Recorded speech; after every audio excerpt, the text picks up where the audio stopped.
Okay, well, welcome everybody to our first session of our first ever virtual conference. So you have myself, I'm here, and Matt Furchalk is here to facilitate the session as far as if you have tech issues or helping with if there's questions. What we want you to do is stay muted during the presentation and put your questions into the chat box, and Matt and I will be monitoring that and helping Rachel and Lisa as they're presenting. And also if you have any tech issues, put your questions in there as well, and so we can help you out. So I'm going to turn over to Lisa and Rachel. All right. Welcome, everyone. We're excited that you're here to join us virtually to discuss remote consultation for the implementation of positive behavioral interventions and supports, or PBIS for short. I'm Lisa Thomas, Assistant Director of the Center for Effective Schools, and with me today are my colleagues, Rachel Eisenberg, Consulting and Research Psychologist at the Center for Effective Schools, also the External Relations Chair for the Board of ASP, and Taylor Wyatt, Training Consulting Specialist at the Center for Effective Schools. Throughout the presentation, we will be using Padlet. You can access the Padlet through typing the link into your browser or scanning the QR code or clicking on the link that we're going to add to the chat box right now for you. So let me get that typed in for you so you can just click directly on it from the chat box. And you can access the Padlet throughout the training for our different activities. Here is what our Padlet looks like. You'll notice that the topics run across the screen horizontally. To add a response to the topic, you locate the topic column, and then you click on the add comment under the question. You type your comment in, and then you click the arrow or hit the enter on your keyboard for your comment to be saved to our Padlet. So let's try it now. If you want to go to our Padlet, you can respond to our 2 welcome questions. So please add a comment under our first welcome question right here to what county you work in. So like I work in Montgomery County, so I'm going to add that there. And our second question is your school currently all remote, in-person, or hybrid, or some sort of mix? And I work in schools that are all of those, so I'm just going to say all. It looks like a bunch of people are finding that right now. So that lets us know a little bit about who is with us today. And while we're getting to know you, here's a little bit more about us. We're affiliated with the Center for Effective Schools, which is a nonprofit training, consulting, and applied research center founded over 20 years ago. Our mission is to build capacity for schools and other child-serving institutions to better serve children and adolescents with and at risk for developing emotional and behavioral disorders. We achieve this mission through applying behavioral principles to systems within preventative frameworks, through consultation, training, and technical assistance services, and product development. We always like to start our sessions by modeling the strategies and practicing what we preach. So one of the strategies we want to model is setting clear expectations and rules for learners. So throughout today's training, we hope that you can be safe by keeping your speaker volume at a reasonable level, setting your computer screen to a comfortable brightness, and maintaining confidentiality of your school district, your colleagues, any family, students, or caregivers that you might be referencing or thinking about. Please use initials to protect their confidentiality and identity. Be responsible by staying on task. Submit your questions, any challenges you're having with technology or anything like that in our chat box.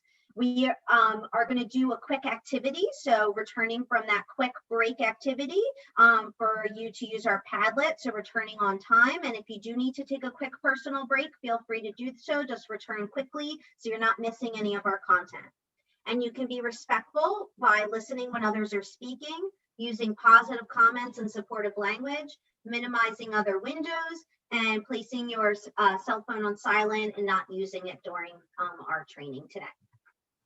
Our objectives for this session are that we hope at the end of the session, you'll be able to define core elements of remote classroom management for PBIS implementation and remote instruction, apply remote classroom management strategies to address common remote instructional challenges, identify steps for implementing a coaching model for remotely observing and sharing feedback with classroom teachers, describe the role of school psychologists as remote consultants, and describe the role of school psychologists as remote consultants. Some of these things may not be new to you, but we hope that you will leave here with some tips, tricks, and strategies that can support you with adapting to your new role as a consultant to supporting teachers through a remote learning context. We are looking to stick to our roots and our commitments as school psychologists and identify how this presentation fits within the NASP practice model. We'll be focusing on how to address school-wide PBIS strategies within the classroom, how to adapt your consultation approach, and the skills of coaching to address unique needs within remote implementation. And these topics all fall within the following highlighted domains on the NASP practice model. When you entered your responses to the welcome questions on our Padlet, you may have noticed that the first column had the PowerPoint presentation handout as well as a resource packet. You'll be able to access the Padlet following today's training by saving the link, and you can access it throughout by clicking on the link. We'll put it in the chat box and scanning the QR code. And throughout the training, we'll be using our resource packet that you can access directly from the Padlet. Before we get started, we just wanted to take a moment to acknowledge and praise all of you and thank you for everything that you do to support our staff and students throughout this pandemic. You all are superheroes, your schedules are busy, and that you've made time out of your day to join us for this session. And we hope that you find some materials that for today that can help you in your work in supporting students during this crazy time. So now I'm going to turn it over to Taylor, who will share some PBIS strategies for remote classroom management and kick us off with the content for our session. So take it away, Taylor. All right, thanks. Can you guys see my screen okay? All right, so here is our agenda for our session today. We just finished our session introduction, and next we're going to talk about PBIS strategies for remote classroom management. So let's first take a moment to check back on the Padlet to see how your schools are instructing students at this time. So Taylor, yep. If it helps at all, I did summarize that a little bit, and it looks like there's a mix of remote, hybrid, and it looks like there's one school just returning to full-time this week. So we actually will have some content hopefully throughout, but also at the end to kind of help you think about what will happen upon full-time return to school. Perfect, and good luck to you. So one thing research tells us is that it's not enough to allocate time for learning activities. You must also ensure that students are engaging in instruction for learning to occur. So let's apply this to a remote learning context. Let's say that your teachers have a 30-minute math lesson recorded and posted on Google Classroom. They allocated 5 minutes of that time for welcoming students, leaving 25 of those minutes for math instruction time. However, the students might not be engaged for all full 25 minutes, and their engaged time, not the allocated time, is what makes the difference when it comes to learning. So when students' engaged time increases, academic achievement increases, and disruptive and off-task behavior decreases. So the big idea here is that we can maximize students' learning by maximizing the amount of time they are engaged in learning activities. You're probably thinking now, okay, well, that's great, but how can I help teachers engage students when we're not in the same room and when the teacher isn't in the same room as the students? In a remote classroom, there are a number of factors beyond your control, but also some within your control. Factors beyond your control include when schools reopen, access to technology, or even buggy technology. However, there are some factors within your control, including whether you adopt and maintain a positive, constructive, and supportive interaction style to build positive relationships with students, families, and colleagues, whether you report concerning behavior, your own self-care to fill your cup before taking care of others, and finally, you can control the type of supports you provide to teachers. This might be an area that you found stressful or overwhelming given the switch to remote instruction. But regardless of the format, remote, hybrid, or in-person, good instruction is good instruction. Even in remote contexts, school-wide positive behavioral interventions and support frameworks still apply. The continuum of supports from primary, secondary, and tertiary prevention remains critical components to supporting effective instructional environments for children. So let's focus in on what primary prevention or universal Tier 1 practices look like in remote contexts. Typically, in brick and mortar schools, PBIS practices at the Tier 1 level occur in the classroom and non-classroom settings. And in hybrid, remote, and in-person classroom settings, PBIS practices at the Tier 1 level also occur in classroom and non-classroom settings. However, in fully remote settings, PBIS practices occur almost entirely in the classroom setting. The same basic principles apply, but there is a more intensified need for classroom practices that support universal PBIS. Throughout this lesson, we will discuss how to address universal PBIS practices, systems to support staff behavior, and database decision-making from a classroom management perspective. You may find that during this time, it will be important to have your Tier 1 core team address class-wide management strategies in order to maintain the implementation of your PBIS system to encourage pro-social behavior. Whoops. The basics to understanding how to effectively integrate PBIS practices within the classroom is to understand the ABCs of behavior. And as you know, behavior is anything a person says or does, both positive and problematic behaviors. Antecedents are conditions or events that lead directly to the occurrence of a behavior. And a consequence follows a behavior and affects the future occurrence of that behavior. So let's look at a class-wide behavior during remote instruction. Students spend most of the time during the breakout room socializing. Think about what might have triggered the behavior.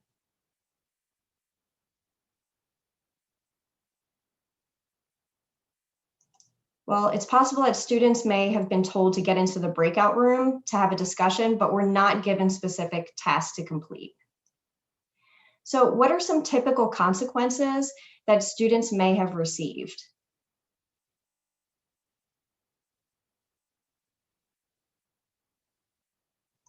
Well, it's possible that students may have had the opportunity to talk to peers without supervision, and then the teacher may have ended the breakout rooms early, and in all, the students got out of doing a lot of work. So maybe this situation sounds familiar to you, but let's look deeper into common factors that affect remote learning misbehavior.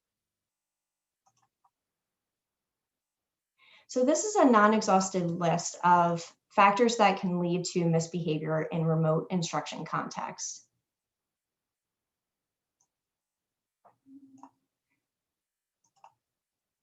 The good news is that changing these variables, even remotely, can have a huge impact on student behaviors.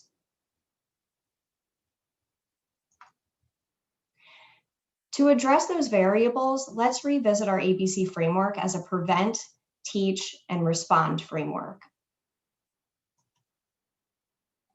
Let's first focus on prevention strategies. We'll talk about teaching expectations and rules, providing pre-corrections, using routines like lesson agenda and transitions, and providing increased opportunities for students to respond to academic instruction. As we go through each of these strategies, please use the handout in your activity packet to record how you would like to see these strategies in your school's classrooms.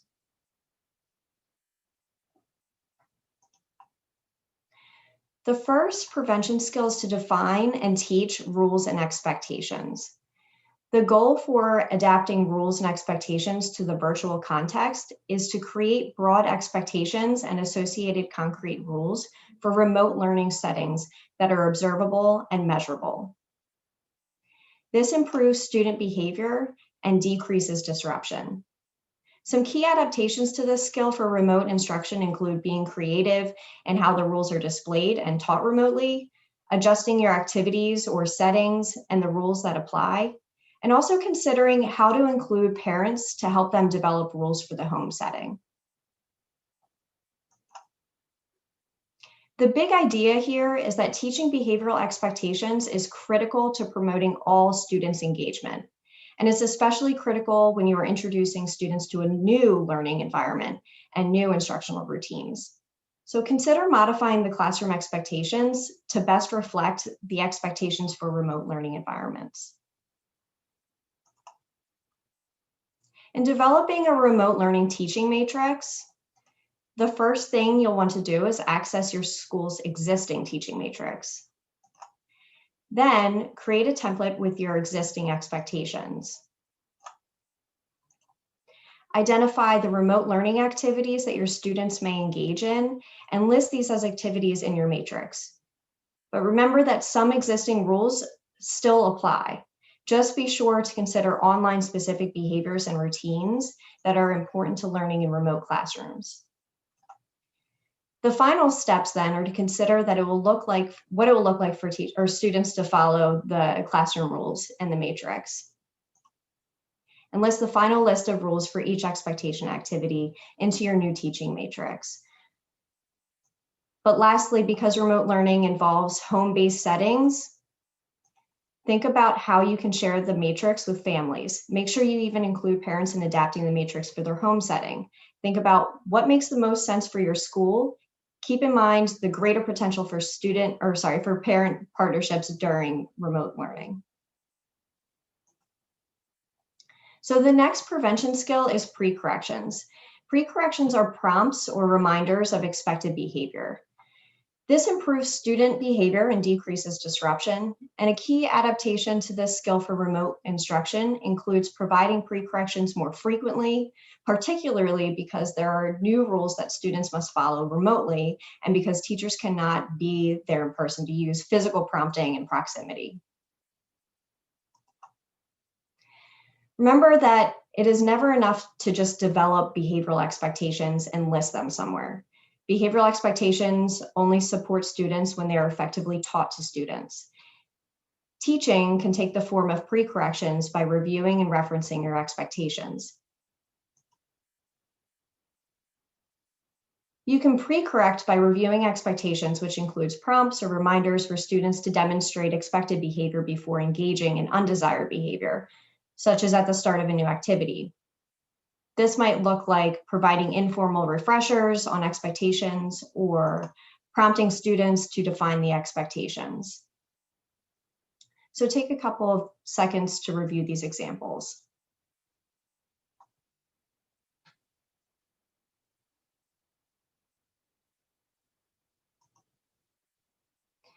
Teachers can also pre-correct by referencing expectations or naming the expectations in statements to students in an attempt to correct or reinforce a displayed behavior.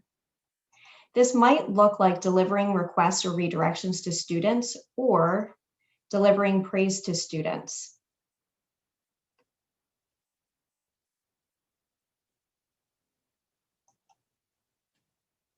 So the next prevention skill is developing lesson running routines by using a lesson agenda. Lesson agendas are posted step-by-step plans for activities in the lesson. This improves predictability and instructional time, increases on-task behavior, and decreases disruption. A key adaptation of this skill for remote instruction includes listing the expected activities in order in learning packets or posting the lesson during the virtual instruction. The big idea here is that our students need routines and structure just as much for the remote instruction as they would in our typical face-to-face classroom settings. So the steps for using a lesson agenda include posting it so that all students can see the agenda for the lesson, including a list of assignments and activities for the lesson, reviewing the agenda at the beginning of class and at within class transitions, and following the content of the lesson agenda during the lesson.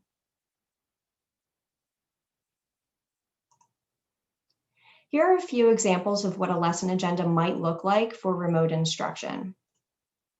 If staff are using PowerPoint to instruct students, they can build their lesson agenda right into the PowerPoint. If staff want to go more low tech, they can post their lesson agenda on a whiteboard or even a piece of paper that they can hold up to a camera for the class to see. For asynchronous, non-digital learning packets, the lesson agenda can be included on the instructional guide to help pace the students through the activity. Next, let's review how to structure transitions. Structured transitions provide clear expectations for between or within class transitions. This improves instructional predictability and time, increases on-task behavior, and decreases disruption. Some key adaptations for transitions in remote settings are to be explicit in expectations for transitions, provide visual and verbal cues to the lesson agenda when transitioning, and be especially mindful of the PREMAC principle and order of activities to make transitions easier. One main point or takeaway from this section on transitions is that transitions and lesson agendas are closely tied. When you have a good lesson agenda and pay careful attention to the types and orders of activities within your agenda, you'll be setting yourself and your students up for transition success within remote instruction. Here are the steps for effective transitions. So first, provide a transition reminder. Then stating the directions for the transition at the time of the transition. Monitoring students as they transition. And remembering to give feedback to students in the form of praise or corrections. Here are a few tips and tricks for conducting effective transitions for remote instruction. Always keep the PREMAC principle in mind. Students will not want to log on to a virtual classroom to participate in a highly unpreferred activity. Save social time for the end of your digital instruction. Do not open with it. Students will likely have a hard time transitioning from this highly preferred activity to something less preferred, like having to do work. Again, remember grandma's rule here. Use your lesson agenda to transition between activities. This helps remind students where they are in the lesson and how much further they have to go. It also reminds them that undesired activities will not last forever. Pre-correct or provide expectations for specific behaviors at the start of each activity. And plan for some sort of highly preferred activity at the end of your lesson, whether that be a structured social time or a group game that you can all play together. Give your students something to look forward to help them tolerate the lesson, to make it less desirable, or the less desirable parts of the lesson easier. So our last prevention strategy is offering students opportunities to respond academically at a high rate. This improves engagement and achievement and reduces disruptions. Some key adaptations for remote opportunities to respond are to use technology for virtual instruction and activity packets for asynchronous non-digital instruction. I wanted to open this section with this quote from Dr. Anita Archer because I think it perfectly encompasses the purpose of this specific section. Learning is not a spectator sport. It requires many responses and many responders. This is true not just within our physical classrooms. If we want learning to take place within these remote contexts, we need to be applying the same logic. Students cannot be spectators within these remote lessons. They must be actively responding and often. The big idea for this section is that whether you're providing remote face-to-face instruction, it's important to provide many OTRs, so opportunities to respond, involving all students and providing adequate thinking time. One common question that is asked is, how many OTRs should I provide? Depending on the type of responses that is required, you may be providing more or fewer opportunities. For example, if the responses are fairly simple, say a quick choral response, a thumbs up or down, or pointing to a letter on a response card, You may be able to provide 3 to 5 OTRs per minute. But if the response is required a little more, or if the response is required is a little more complex, think about, for a short written response, it may be only 1 opportunity to respond per minute. So listed here are examples of 4 types of opportunities to respond: saying, writing, doing, and reading. These examples are each able to be completed during remote learning, though some are easier to manage than others. So take just a second to review and let us know if you have any questions in the chat box.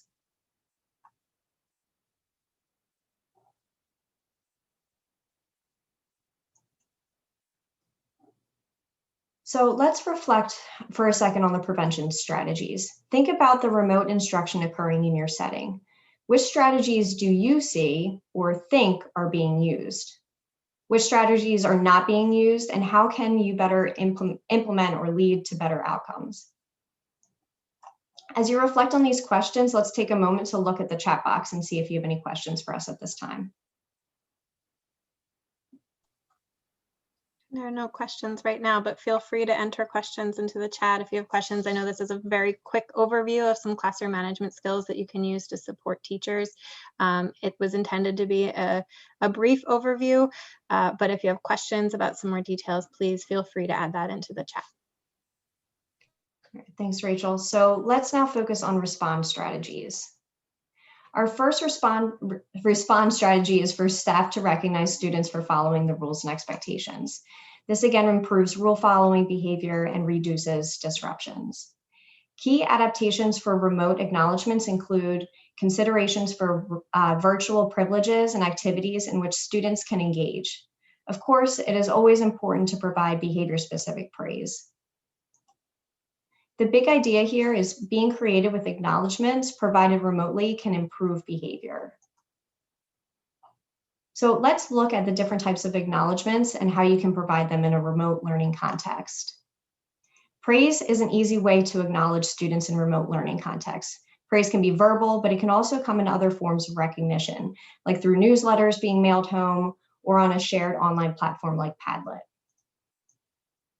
Some examples of privileges in remote learning include allowing a student to skip a section of an assignment, the opportunity to have virtual lunch with a teacher or other preferred staff member, or even earning extra credit. Preferred activities might look like playing a game at the end of class or being allowed to choose their partner for an assignment, especially if they usually wouldn't have gotten to choose. And tangibles are probably one of the trickier ways to acknowledge students in remote learning contexts. However, you might consider ways to incorporate this on a less frequent basis. For example, sending some school swag home to students through the mail. Here's an example of what a virtual praise Padlet can look like. And here are some examples of virtual certificates. So teachers can create a certificate in Word and save it as a PDF, and they can also post on your district stream or email to the student.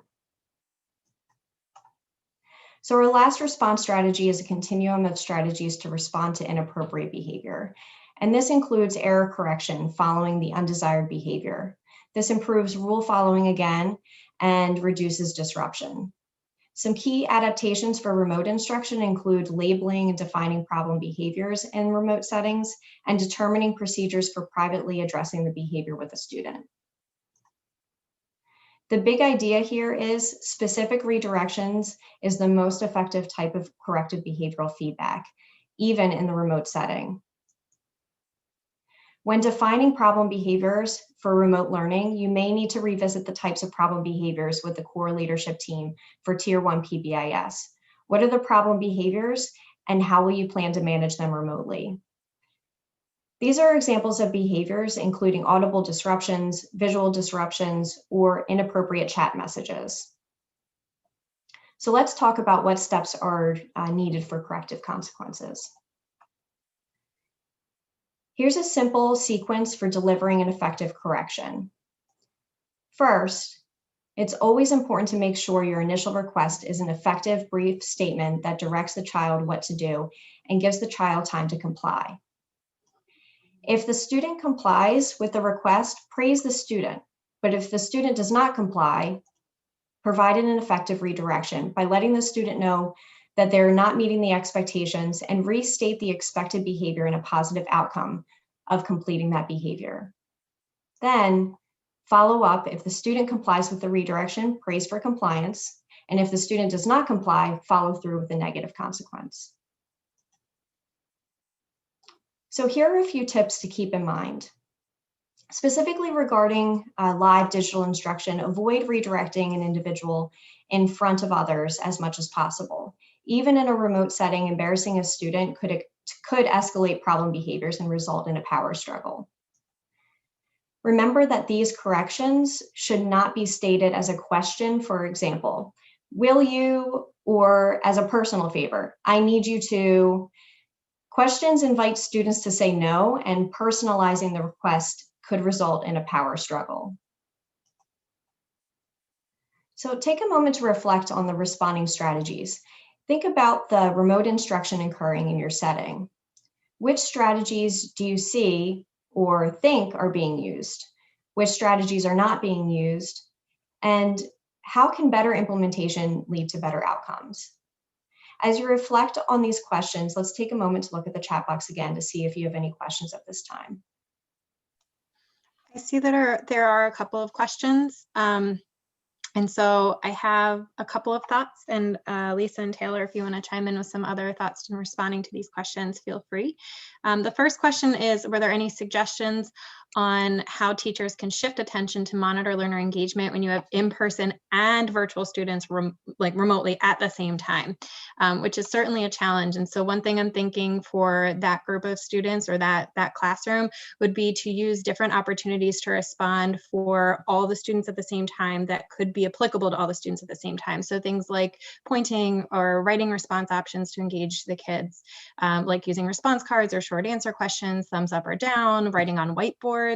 And in doing that, you could think about how you could use technology, kind of like the Padlet we're using now. So for all students, or for just the remote students while the rest of the class might be writing a response, everyone else remotely could put something on the Padlet and you can have both running. So that could help with that. Taylor, Lisa, do you have other thoughts about how to help with shifting attention simultaneously? I think one thing that is a good proactive strategy is positive greetings. So either like a morning meeting or something where you can create that sense of community. So you have like our check-in question of the day. If I had a superpower, it would be, and then that way you can engage the whole class, including the virtual, to have those students be able to respond as well, so that it doesn't feel like you have two different classes. You're creating that sense of community for everybody. I agree. And I think generally there was another question about what do you do if a student won't log on? And I think this would also apply to the hybrid classroom all at the same time, is to keep the activities engaging for all the kids. And I think there was another comment or response about making sure there are clear expectations. And I completely agree. I think that if there aren't clear expectations for how kids should be engaging or how they should be attending the class period, that sets the teacher up for not being able to respond effectively to problem behaviors that might happen. So we want to make sure there are clear expectations for how kids engage in the period, even remotely or in person, but also thinking about the order of activities in the class. So as Lisa was saying, if there's a way for you to have a morning meeting or a check-in period at the beginning to give that welcoming moment in the beginning of the class, that could help a student log on. And then also praising the student for small approximations of behavior. If they log on, great, but they don't have their video on, still praise them. If the requirement is having the video on, get them started with just logging on, then work on having the video up. And then also you might need to consider some corrective consequences or problem solving with the student privately offline if they aren't logging on to the session as a follow-up strategy. Great. Well, that was a good segue for our next big idea. So these are the big ideas that we've covered so far. Take a minute to review these ideas and reflect on what they mean for you.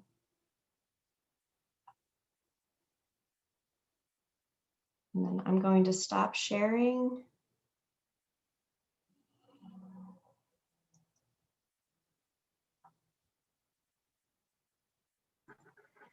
All right, so now we're going to apply our different big ideas of our prevent and respond strategies to some scenarios. So we're going to be using our Padlet, and our Padlet is in our chat box, and I'll add it again so that you can have it real quick. And so you can find our Padlet through clicking on the link in the chat box or scanning the QR code or typing that link into your browser. And what we're going to be doing is reviewing some scenarios, and we're going to do a jigsaw type activity where we're going to assign you to a scenario to review based on the first letter of your last name. So if the first letter of your last name is A through F, you're assigned to student engagement, G through L, parent engagement, M through R, student behavior management, S through Z, teacher stress and burnout. And so what we're going to do on our Padlet is you're going to locate the column that matches the first letter of your last name, so your assigned scenario, and you're going to read that scenario. You can read the text that's part of the Padlet, or you can click on the attachment to read it in a Word doc to make it bigger. So you'll find that column and read your scenario. And then after you read your scenario, you'll scroll down and there's two comment boxes, one for preventing strategies and one for responding strategies.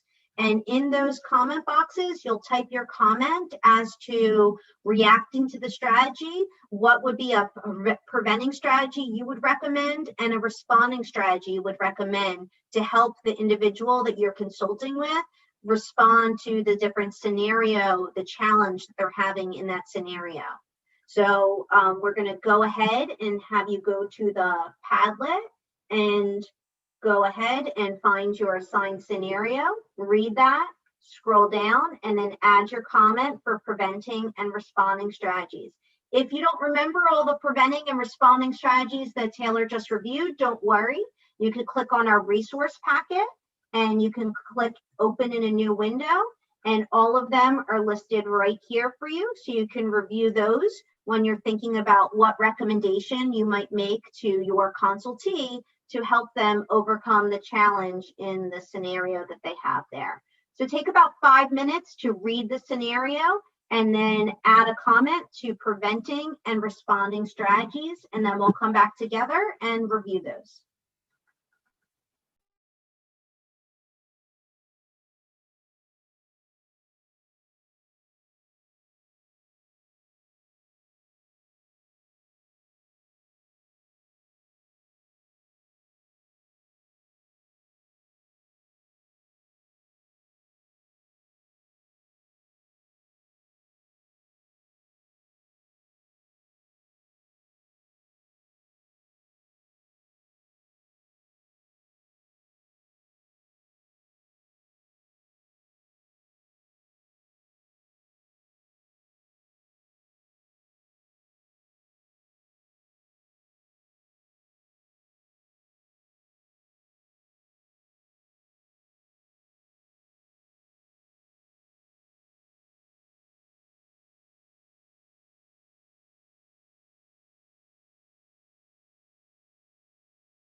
Take about 2 more minutes, and if you haven't added to your preventing and responding strategies, add a thought that you have there.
All right, 30 more seconds, and then we're going to come back together to review our thoughts.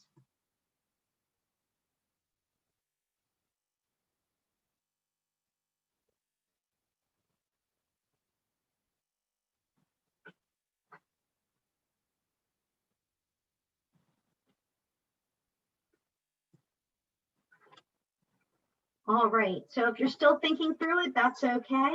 I just wanted to share with you in the activities packet, there is a space where you can take notes to reflect on as we review the different scenarios, some of the suggested preventing and responding strategies, and you can also reference our Padlet following today's presentation. So let's take a look at our first activity scenario, which was on student engagement. This teacher is struggling to adapt her materials and get her students to participate. So let's see some ideas of preventing strategies that folks thought of that could help out this teacher. All right, so we see visual schedules, pre-MAC, pre-corrections, increasing opportunities to respond, having clear behavioral expectations and teaching those. And so that expectations came up as the most common one there. So just like we started our presentation today with clear expectations, that's definitely a great strategy for teachers to use, whether you're in person or remote. Now let's take a look at some of our responding strategies that we feel that this teacher could use in order to address this challenge of student engagement. So using class-wide redirections, creating an acknowledgement system, and then of course praise. And I love the idea of sending home postcards, especially for when students are virtual, so that we can maintain that communication with them. And it's a nice surprise when you check your mailbox to get that postcard. All right, so keep the ideas coming for how we can help for teachers who are struggling with student engagement, use prevent and respond strategies. Next, we're going to look at our parent engagement scenario. In this scenario, the teacher has parents who are too involved by participating in Google Meet chats or not involved, like not picking up learning packets from school each week. So kind of this mix of parent engagement and struggling with the different styles of parents and how to meet those needs. So let's take a look first at our preventing strategy ideas, and then we'll take a look at our responding strategy ideas. So in terms of preventing strategies, we having, again, those clear expectations. So being clear on the responsibilities for those who are supporters of students with virtual learning, what their responsibilities and expectations are, providing reminders of those. So those were some of our preventing strategies. And then in terms of responding strategies would be to mail things home, to schedule home visits, provide acknowledgements for increased engagement, and follow up with parents that are either too involved or not involved so that we can address those. All right, our next scenario was related to student behavior management. And in this scenario, the teacher's class, his students are not listening to instruction or participating in breakout rooms, and they're making disruptive comments in the chat box. So let's take a look at our preventing and our responding strategies for that scenario. So for this scenario, we had several preventing strategies. So again, we see this great theme of having explicit expectations for and explicitly teaching those routines to the students ahead of time, having students practice those routines as well, and using pre-corrections before the different activities. And then our responding strategies, we had praise, behavior-specific praise, different recognition, acknowledgement were the common ones there. And then following up with students who did not participate or participate appropriately through some sort of corrective procedure of reminding them what the expectation is. And then our final scenario was related to teacher stress and burnout. This teacher is always having trouble pulling together materials and managing students and being on multiple teams throughout the day. So let's take a look at our preventing and responding strategies that were brainstormed to support teacher stress and burnout. So we had having the teacher as a preventing strategy be more organized through using a lesson agenda, having more structured transitions. And then a responding strategy would be using acknowledgements for positive student behavior and increased opportunities to respond for students if there's more active engagement in the lesson. We thank you for participating in our scenario activities so we could see how we can apply those strategies of prevent and respond. Now I'm going to turn it over to Rachel, who's going to walk you through coaching teachers remotely. And before we get into coaching teachers remotely on these skills, there was a question about whether or not it would be advisable to have all students visible and making sure they do show their cameras on remote instruction.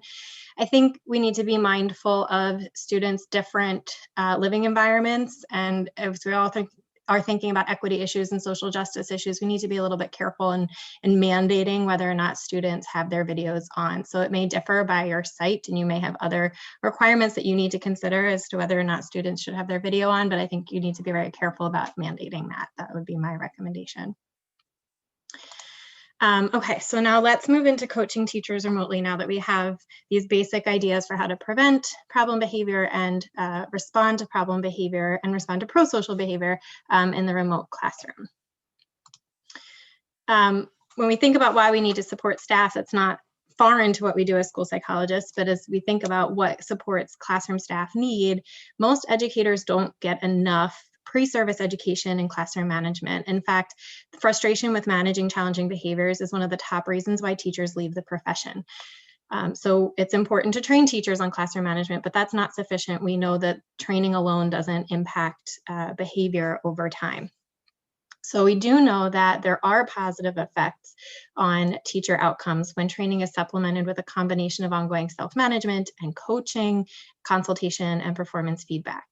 So the big question here is, how can we coach teachers to engage in effective practices remotely? There's not a lot of research out there specifically about how to provide certain things remotely, but we're going to work on how to build these classroom coaching models as you are in that role as a school psychologist.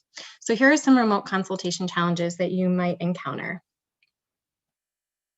Whether you have fewer face-to-face opportunities for feedback, whether your observation tools need modifications.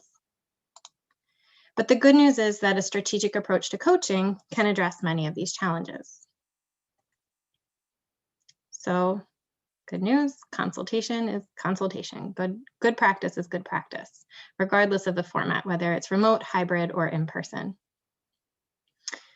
Emerging research is identifying that video conferencing platforms are acceptable tools for use for consultation, even for classroom management practices to enhance positive behavior support. Even using video conferencing platforms, the core principles of remote consultation remain. including rapport building, identifying the problem, analyzing the problem, implementing the plan, and evaluating the plan and problem outcomes. So the goal is to streamline your consultation approach, particularly during remote learning. This framework by Simonson and colleagues helps to address the tiered supports for teachers to build skills, and also the assessments to screen and monitor teachers' progress. At the universal level, the goal is to train staff and help them self-monitor. Then you would use universal screening data to determine which staff need more help. That would then lead you to identify which staff need targeted intervention supports at Tier 2, including teacher self-management supports or performance feedback. For staff in Tier 2, assessments include progress monitoring tools to determine how staff are doing in implementing the skill. And then based on the progress monitoring data, some staff may return to Tier 1 supports, but some staff may need intensive professional development through intensive data-driven behavioral consultation. First, let's look and talk briefly about the Tier 1 professional development considerations for remote contexts. So at Tier 1, universal professional development for all staff includes training, whether it's live or virtual, or in person or virtual. It also includes opportunities for staff to self-monitor and collaborate. So let's talk about each of these briefly. Trainings that you might provide could be full-day trainings or brief trainings on key core remote instruction management skills like those that Taylor talked about earlier. Think flexibly about how you can provide these training resources. You might be able to pre-record trainings for staff to view at flexible times that work best for them. Self-monitoring procedures allow staff to check whether they're implementing the skills that they learned during the training. And you can keep this simple. You don't have to ask staff to self-monitor more than one skill at a time, but do encourage them to think about how they can work to improve their use of the skill that was trained. During remote instruction or even socially distanced instruction in person, staff don't have as many opportunities to collaborate with each other. So consider technology that you might use to help staff share resources with each other. This is not an exhaustive list, but these are some resources that we have used with some of our partnering schools to help them engage effectively with each other. Slack, Teams, as you're seeing here, we're using Padlet as a model. So consider having staff use some of these technology resources to share with each other, but also think about how staff can coordinate peer mentor relationships to allow each other to join each other's classrooms remotely to learn what they're doing as they navigate this new teaching environment. The big idea here is that brief trainings, self-monitoring strategies, and collaboration opportunities can help all staff at the universal level for Tier 1 professional development. So universal professional development is a very important component to professional development, but as we said, we know that training alone doesn't always lead to sustained behavior change, and the added stress of remote learning only adds to the complexity of staff needing support in implementing topics learned during trainings. So now we're going to focus on how you can screen for classrooms that need more support and provide remote classroom level supports at Tier 2 to support with teachers' use of classroom management strategies. This doesn't only enhance any universal training you provide, it also reduces the amount of time and energy that you need to spend during individual consultation sessions with classroom teachers. So the big question here is, how can we create a standard protocol Tier 2 intervention for teachers for remote learning? Here is why you, as the school psychologist, are a perfect coach in the school building. You have strong knowledge of evidence-based practices. You have strong assessment experience to screen classrooms and determine skill needs. You have consultation skills to provide performance feedback. And finally, you have database decision-making expertise. You are also likely a non-evaluative staff member in the school, making the coaching process much less threatening for teachers. The main ideas for setting up a Tier 2 consultation process is to have a standardized set of skills in which you can support multiple classrooms. Then you provide feedback on those skills to individual classrooms. The basic ingredients for building a successful coaching model include identifying the remote instruction needs. So again, think back to the skills that we just reviewed. Determine which classrooms need the most support and gather data to screen those classrooms. or gather data to screen all classrooms to determine which classrooms need the most support. And then plan for providing feedback to classrooms that need help, and then monitor their skill implementation of the skill.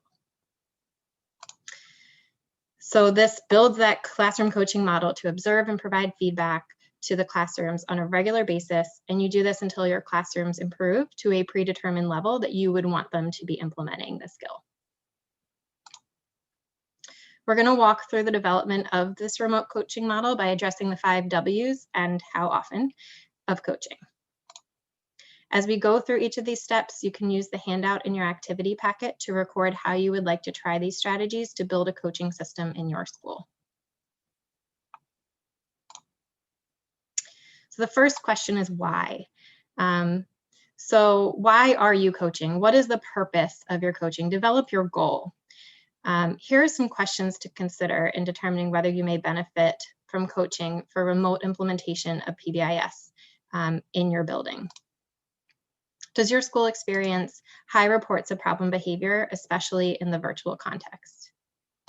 Do you have low implementation of trained procedures, like how to use technology to keep students actively engaged in learning? Do you have poor maintenance of initially implemented classroom management strategies, like using a lesson agenda or pre-correcting for misbehavior by using the teaching matrix? Oops. So take a moment to think about what the purpose of coaching is in your setting. Why do you want to support your classroom staff? Use the page in the resource packet here, this why section, to help you think about the purpose of your coaching system for your classroom. Think about any barriers that you might experience for remote, for hybrid, or in-person instruction. For example, in remote instruction, you might need to provide coaching for teachers to keep students engaged when technology is not available, or to use technology effectively to enhance student engagement when it is available. In hybrid settings, you might need to think about helping to coach teachers manage behavior or support student engagement in multiple settings at one time. And then upon return to school, you might need coaching to help teachers manage behavior in socially distant settings. So take a minute now, write down some thoughts, and if you have a question, feel free to add it to the chat box.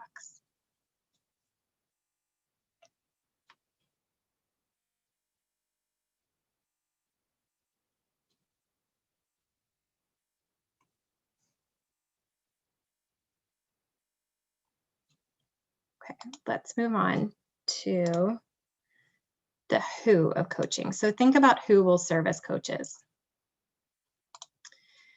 So think about whether you're able to provide coaching for classroom staff, or whether you can help enlist a small team of others on staff who have the availability to provide coaching support. Keep in mind that peer coaches provide more meaningful and less evaluative feedback opportunities. This Tier 2 professional development process is intended to be supportive, not evaluative. It's not supposed to be a gotcha, and it's not supposed to be part of their formal evaluation. We want to make sure that we provide these coaching supports to teachers so that they can build their skills and not feel threatened. Keep in mind that everyone who would be a coach needs to have the time to be able to pop into a Zoom room for an observation, have time to look at staff data, and or meet to discuss staff progress. So let's think for a minute, who would be that coach lead, and how will you involve the administrator in the coaching process? When and how will administrators and coaches meet? And how will you share certain information with your principal? Because your principal is probably going to want to know a little bit about what's happening with their staff development. So you might be thinking about how to make sure you're effectively including your principal. So we need to make sure we identify the need for Tier 2 staff coaching. So think about how you're going to explain that need to your administrator, so that you can help staff before their needs become so intense that there are too many needs for individualized consultation or excessive resources expended to individually monitor and consult with the individual teacher. This process also can improve classroom engagement, student engagement, whether it's remote or in person. So that's one way to sell this program to your administrator. Then think about ways to keep your administrator involved without making the process evaluative. So identify times when you can meet with the administrator to provide updates on staff progress and identify staff who need extra support. And think too about how you can celebrate staff who are successfully implementing the classroom management skills. Lastly, to keep this non-evaluative, think about whether you need to show staff names or room numbers when you share group data. At the tier 2 level, the focus is on the progress of the group being coached, not the individual teacher's progress. And I'll show an example in a moment of data that we have used at coaching meetings that the administrators attend where it's de-identified, and you'll be able to see that group level data and how it is still meaningful to look at that group information. There are a lot of what questions to consider in developing your coaching system. So first, what skills will you need to coach? What are the needs of your staff during this particularly unusual, stressful school year? Think about what skills they could be doing better to best engage their students, and consider what skills you think they would most benefit from to help them manage their stress in coordinating remote learning. Then determine what data you will collect. So what data will you need to collect as baseline data to determine which classrooms need the most help? Think about how you'll know whether the students need help or how the teacher needs help. Then you'll need to know whether or not the classrooms are improving as a result of the coaching. So how will you know those classrooms are improving? So here we can think about different kinds of data that you might collect. So you may be interested in looking at praise or opportunities to respond. So will you use frequency counts for those skills? You might also use a checklist with task analyzed steps to observe whether teachers effectively teach expectations, pre-correct students, or use agendas for their class activities. To screen classrooms that need this tier 2 level of classroom coaching support, consider reviewing discipline referrals by classroom. You can also look at teacher requests for support, or you can look at teacher self-monitoring ratings on self-monitoring adaptations of any kind of tool you might use to observe. And then you can also use direct observations. Then to progress monitor classrooms that you coach, you might choose to have staff self-monitor or use direct observation skills. So the self-monitoring ratings and the direct observations, again, might be based on the same tool, but you would have teachers rate themselves versus observing, of course. Self-monitoring options may give you much greater flexibility during remote or in-person settings during the pandemic, if you're really just unable to physically be in the classroom observing with the teacher, or if you can't get on a Zoom room or a Teams room or Google Meet. So we'll get to some of the technology and getting into observe points in a few moments, but you can also look at student discipline referrals too. Probably not as much for progress monitoring, maybe more as an outcome of the coaching process. So as you think about what data you might collect, keep in mind that if it will be difficult for you to get into observed classrooms or even in socially distant in-person settings, think about how self-monitoring ratings might be a good option for you. So after you've decided what skills you will coach and what data you will collect, then think about what performance feedback will look like. So will you write descriptive feedback of glows and grows after each observation? Will you use visual checklists of steps completed and graphic data? Those are excellent ways to show teachers how they performed in trying the skill during the most recent observation, and then using graphic feedback, especially, they can compare their performance to previous observations and see their growth over time. Think too about what decisions you will make based on the data. So what types of supports will you provide to teachers who aren't responding to feedback? You'll need to think about how you'll acknowledge teachers who are implementing the skills with high fidelity. When you recognize teachers, some schools celebrate classrooms who have implemented skills with high fidelity as mastery classrooms in that skill. And then they can post, by their door, though that's an in-person concept, but you could post it by their door, what skills that classroom has become a master in. So think about what will work for your setting.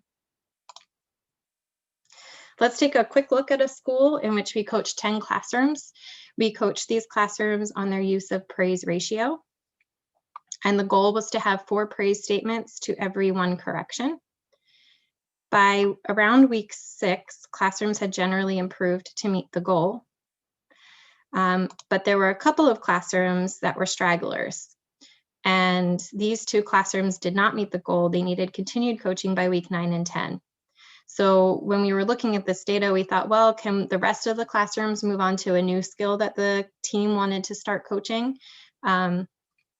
But if the rest of the group moves on, what do we do to support these 2 classrooms? So in a few minutes, we're going to talk about differential supports for classrooms that need more help to meet a goal.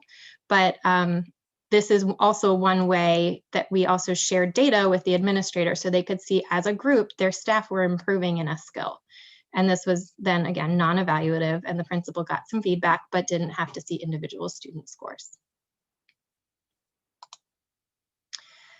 So let's take a moment and pause now that we've gone through the who will you coach, what will you coach, and take a minute, look in your planning page in your resource packet, and think about who and what you will coach in your setting. Consider any unique concerns you might have for remote instruction, hybrid, or in-person instruction. So for example, in remote settings, you might need to think about different types of management skills that we talked about today, and which teachers need the most help with those skills. In the hybrid settings, you might think about which teachers are struggling, as one of you had asked questions about, struggling with back and forth flipping between in-person and remote instruction, or having both at the same time. And then when you return to in-person instruction, you might need to think about what classroom management skills will be most salient for managing that socially distant environment. What kind of struggles might you anticipate, and how would you help your staff and prevent those problems in advance? So take a moment now, write down some thoughts. I'll give you about a minute.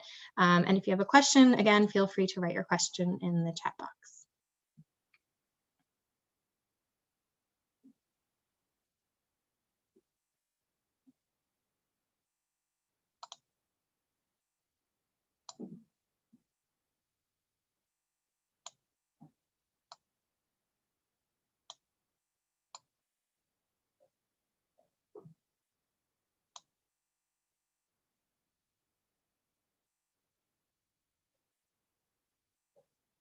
Okay, I don't see any questions. So I'm going to move on to the next coaching step, which is the when of coaching. So you'll need to consider when you will train staff. So will you be able to have a live session with all staff? At this point, probably not. But even in person, right, you're not going to be able to have the whole group together. So think about pre-recording training sessions that you can do as pre-recorded voiceover PowerPoints, and you can share that with your staff. Will you train your staff before you conduct your universal screening, or would you do it after? Following a traditional Tier 1 professional development model, you may want to train all your staff in a skill and then universally train teachers, right, or screen teachers to determine who needs additional support. So train everybody, screen everybody. But sometimes, especially when you think you have trained staff in these skills already, you might want to conduct a universal screening first, identify which classrooms might need the most support in those skills, and then focus on those classrooms to retrain or train them and then coach them. Next, think about where you will coach. So pre-COVID, this would have been a simple answer. Of course, you would observe teachers' use of the skills in vivo in the classroom. But you can also observe non-classroom settings like the playground or the lunchroom for management of behavior in those settings. But yes, the pandemic presents a challenge in going into classrooms to observe even once schools go back in person. So you might want to think in remote settings about joining Zoom or Teams classrooms, though you may need to specifically request passwords or codes to be able to join those sessions. Because of that, you might need to be more planful in determining your time to just pop into a classroom. For in-person instruction, you may still need to have options for remote observations. So you might need to think about having teachers take video recordings so they can video record themselves and then share those videos with the coach, you or whoever you enlist on your coaching team. The video recordings, especially if you're using them during verbal performance feedback sessions to watch them with the teacher, can really be effective, though that may be aversive to some staff. So you don't have to use video recordings. You might also consider running video conferencing sessions during live instruction as just a live video conferencing session that's not recorded. And it wouldn't necessarily show the class, but you'd be able to see the teacher and what they're doing through the Zoom Meet or Teams screen. So an important consideration for this year in whatever setting you are working in right now is that self-monitoring tools, as we talked about earlier, might be the safest and the most pandemic-friendly way to monitor teachers' progress and coach them. So you might want to think carefully about whether or not those self-monitoring tools may be helpful for you. You're also going to need to consider where you will share performance feedback. So do you want to have verbal performance feedback sessions over video conferencing platforms? If you're using visual, written, and graphic feedback only, maybe it would be easiest to share feedback forms by email. When you go back into school, maybe you can put it in a teacher's mailbox. Think too about whether it would be meaningful to share group-based publicly posted coaching feedback.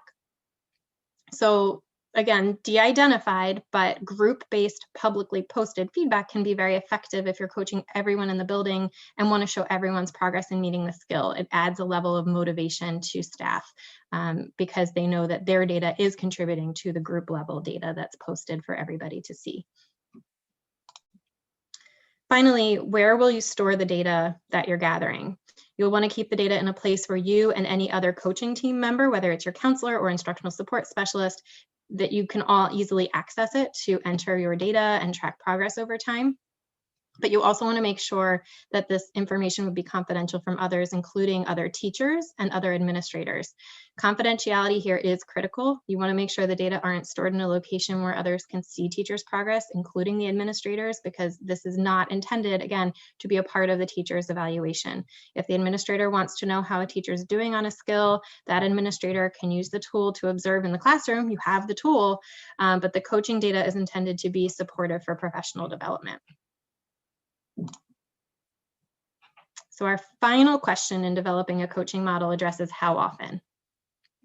So first, how often will the staff be coached? In other words, how often will you go in and observe and provide feedback?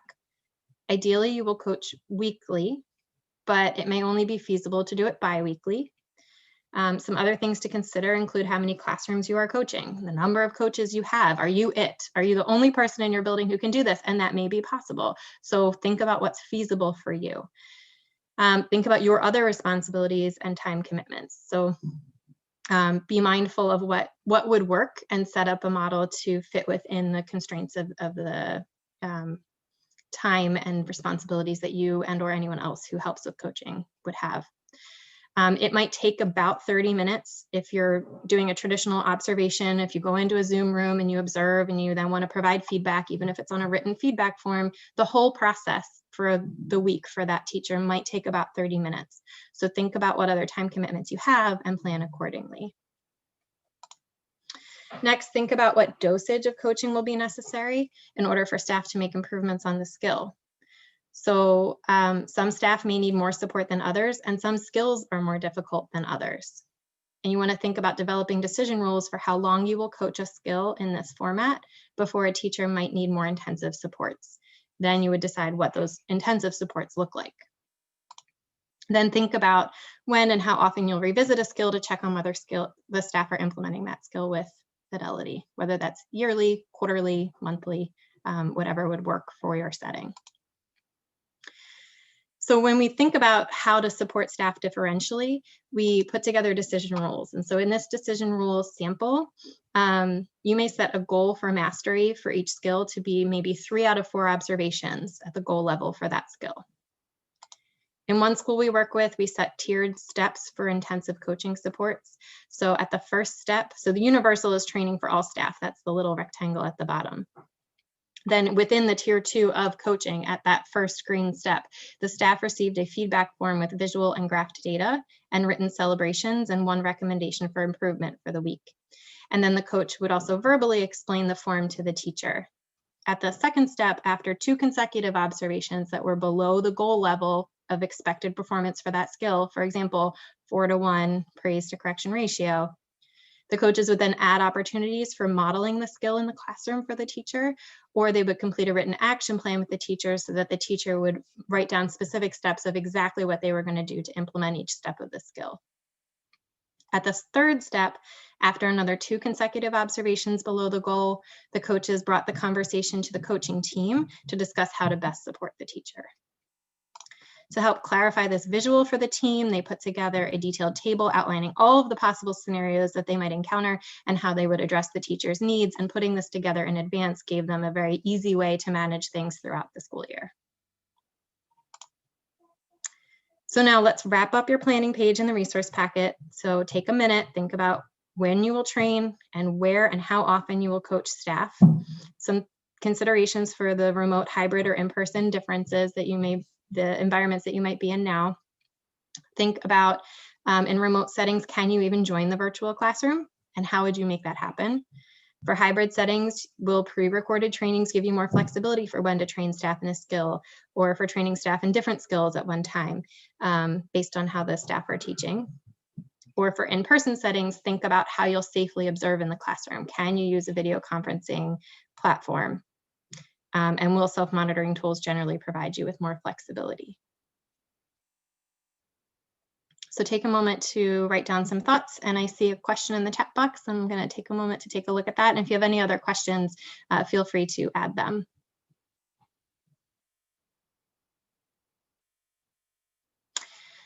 So one way to have staff, to observe staff, is to record them. And so the question is, have we ever asked teachers to give a recording of a class and look at it for later feedback? I personally have not done this in classrooms. I have done this in home-based settings. It is a very effective strategy to do a recording of the classroom. Teachers self-record. I know I know people do it in classrooms. I personally have not, but I do know it is a very effective way to have teachers not only to get the recording and to see what's happening, but to have you and the teacher self-reflect on what was happening in that classroom. It's very helpful sometimes for those teachers to see exactly what they were doing in the moment, instead of just seeing like the coach rated a form for me and here's how I did. So yes, I do recommend the practice, though I know that it can be aversive in some settings, and you would need to make sure that it would be acceptable and approved by your school before you would go ahead and do that. Any other questions? Okay. So the big idea here is that by identifying the common remote instruction needs, you can coach groups of teachers to implement PBIS classroom strategies at the Tier 2 level. So our last content section here is to take a few moments to think about some considerations as you return to in-person settings, and then we will wrap up. The big question here is, what consultation considerations do we need to think about upon returning to school? So following the same prevent, teach, and respond framework, there are some specific considerations for returning to school and adhering to guidelines related to the pandemic. To prevent undesired behavior, it will be important to teach, pre-correct, and plan routines around hygiene and social distancing. And to respond to observed behavior, we will need to encourage hygiene and social distancing practices. We'll also need to correct undesired behaviors that don't follow your school's pandemic protocols. So as a prevention strategy, first, think about how you will need to modify your teaching expectations matrix. Revisit this with your Tier 1 core team. What new rules will you need to include, both school-wide and classroom-wide? Think about the rules for hand washing, for sanitizing, social distancing, maintaining desk space and materials, and so on.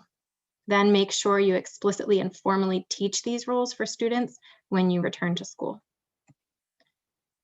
As you know, just because you teach rules at once, you teach them one time, it doesn't mean that students are going to remember or consistently follow them. So make sure that the staff in your building provide more frequent pre-corrections for students to practice the new hygiene and social distancing practices. And related to the need for more frequent pre-corrections and these new routines, another important consideration will be how students transition. With all these new practices, allow for more time for transitions. Students may also need more explicit directions during the transition. To reinforce the hygiene and social distancing practices that your school puts in place, make sure that you think about how to adjust your school-wide acknowledgement system to recognize behaviors that follow the new pandemic-related protocols. Again, you can think about this with your Tier 1 core team, and remember to consider acknowledgements for students, but also for staff. So just as you are, staff are experiencing unusual levels of stress, and ensure that everybody then has the opportunity to receive an acknowledgement for following the new protocol, and doing that will help with overall staff morale and overall climate. You'll also want to think about corrective consequences for students not following the new expectations and rules. So decide what will constitute a problem behavior in your setting, but think about behaviors like refusing to wear masks, congregating in large groups, or visiting locations in the school that are off limits. The big idea here is to teach and encourage the hygiene and socially distant behaviors that you want to see. So then after these classroom prevention and responding strategies are in place for these return to school settings, keep in mind that you'll need to think about how coaching and consultation may look different for in-person instruction. So if you're already in in-person settings, you may have thought about this in the coaching planning form that you were walking through, that section that we just talked about. But if you hadn't thought about it, think about social distancing protocols, creative use of technology to observe classrooms, and using staff self-monitoring and providing written feedback in place of verbal feedback. So now let's take a quick look at the main ideas that we discussed today. We talked about maximizing learning by maximizing the amount of time students are engaged in activities.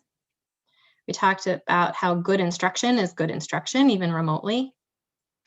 We discussed how to use prevention strategies and responding strategies to effectively encourage and build expected remote learning behavior. We also talked about how good consultation is just good consultation, even remotely. And we talked about how identifying common remote instruction needs can help you to coach groups of teachers to implement PBIS classroom strategies, adding that Tier 2 into your professional development system.